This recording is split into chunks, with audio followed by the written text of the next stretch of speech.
The voicemail arrived at 3:47 a.m., but Sarah's phone didn't ring. She noticed it the next morning while brushing her teeth, her reflection pale in the bathroom mirror.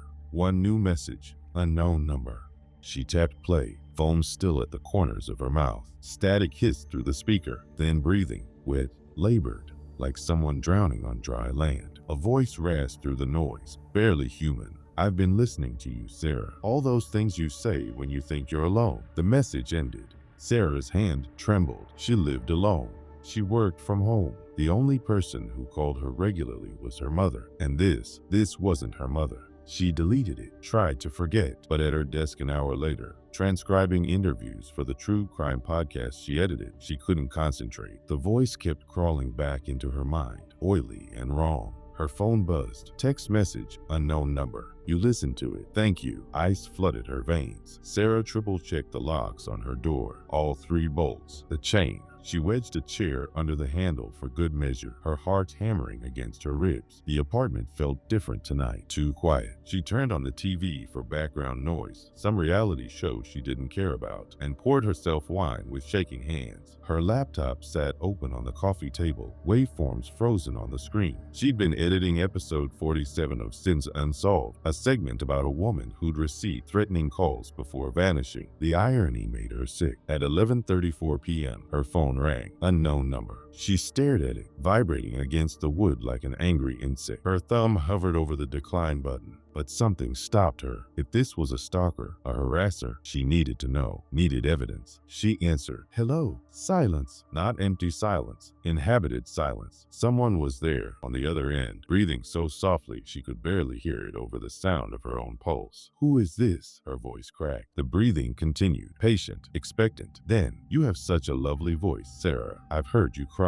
I've heard you laugh. I've heard you talking to yourself about how lonely you are. The line went dead. Sarah dropped the phone like it had burned her. Her eyes swept the apartment, windows closed, curtains drawn. How could anyone have heard her? Her gaze locked on her laptop. The microphone icon glowed green in the corner of her screen. She lunged for the laptop, slammed it shut, unplugged it, pulled out her phone, and disabled all permissions for every app. Her hands moved frantically, desperate. But devices don't forget what they've already learned. Her smart speaker sat on the kitchen counter, its ring of light dormant. She'd asked it 1,000 questions, played music through it, complained to it when she was frustrated. She unplugged it, shoved it in a drawer. The silence that followed was suffocating. Sarah stood in the center of her living room, surrounded by the technological corpses of her modern life, and realized with creeping horror that she'd invited the enemy in. Every device, every microphone, every casual conversation with herself had been an open door. Her phone buzzed. Another text. I'm closer than you think. Her eyes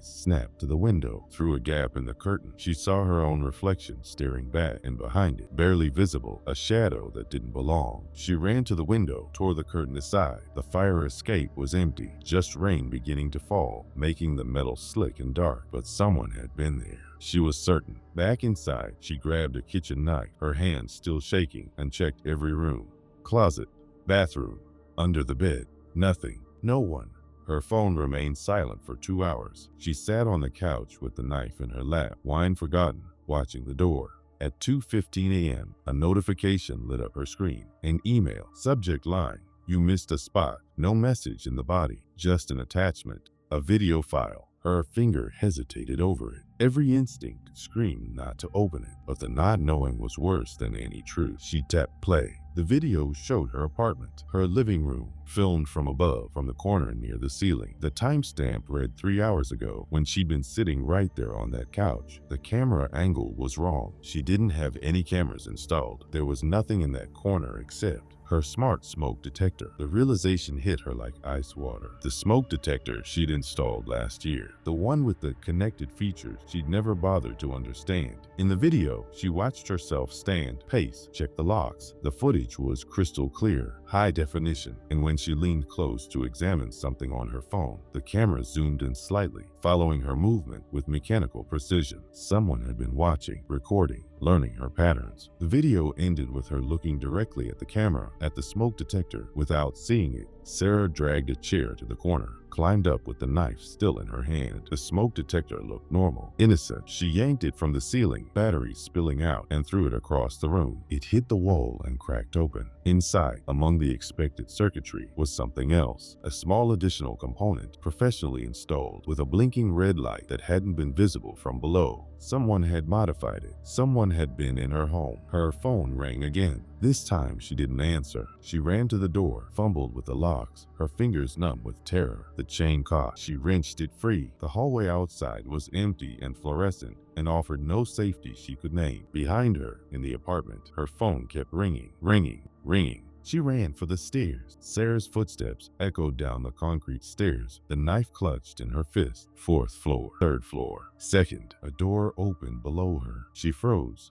Footsteps ascending, slow, deliberate, the rhythm of someone who knew exactly where she was. She reversed direction, climbing back up. Fifth floor, sixth. Her lungs burned. The footsteps below matched her pace, never rushing, never falling behind. At the seventh floor, the roof access, she found the door chained shut, a violation of fire code. When had that happened? Trapped. The footsteps stopped one floor below. Waiting, Sarah pressed herself against the wall, knife raised, every muscle coiled. Seconds stretched into hours. The fluorescent lights hummed overhead, flickering once, twice. A voice drifted up the stairwell, soft and conversational. I don't want to hurt you, Sarah. I just want you to understand. You invited me in. Every time you spoke into the void, you were speaking to me. Every confession, every fear. I know you better than anyone. The footsteps resumed, closer now, and I think you're beginning to know me too. Sarah looked down through the gap in the stairwell. A figure moved in the shadows below, but the angle prevented her from seeing clearly. Man? Woman? The voice had been gender neutral, processed somehow. Her only option was through, down. She descended slowly, knife first, her back against the wall. The footsteps had stopped again. The lights flickered more insistently now, throwing everything into strobing uncertainty. On the sixth floor landing,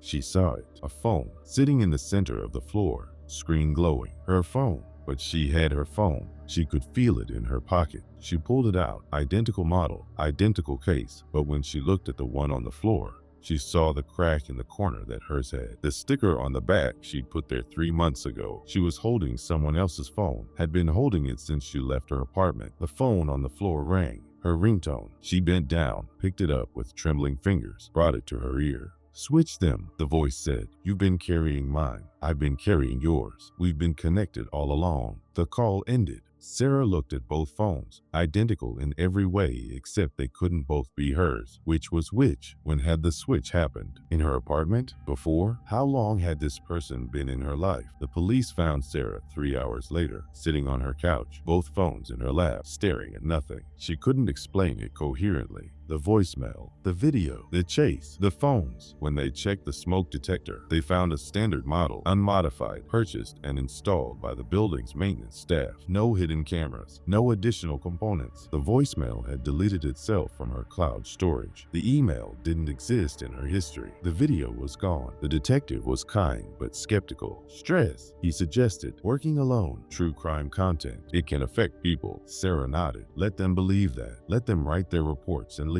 But she knew. After they left, she sat in the silence of her apartment, devices still unplugged, speakers still disconnected, and thought about the two phones. The police had examined them both, found them identical, assumed she'd been confused in her panic. They'd left both on her coffee table. She'd told them she couldn't remember which was which. That was a lie. She knew exactly which phone was hers, could feel it in her bones, the one on the left. So why, when the sun finally rose and painted her apartment in morning light, did she find herself reaching for the one on the right? Why did it feel more familiar in her hand? And why, when she turned it on, did she find her entire digital life perfectly intact? Photos, messages, apps, as if nothing had ever been wrong. She looked at the other phone, the one she knew was hers. Its screen remained black, lifeless. Sarah raised the phone to her ear, though no one had called. From the speaker, so faint she might have imagined it, came the sound of breathing, and then, barely a whisper, "Good choice." The apartment remained silent, but in the corner where the smoke detector had been, a tiny red light began to blink, then another in the hallway, another in the bedroom. They had always been there. Sarah just hadn't been ready to see them yet.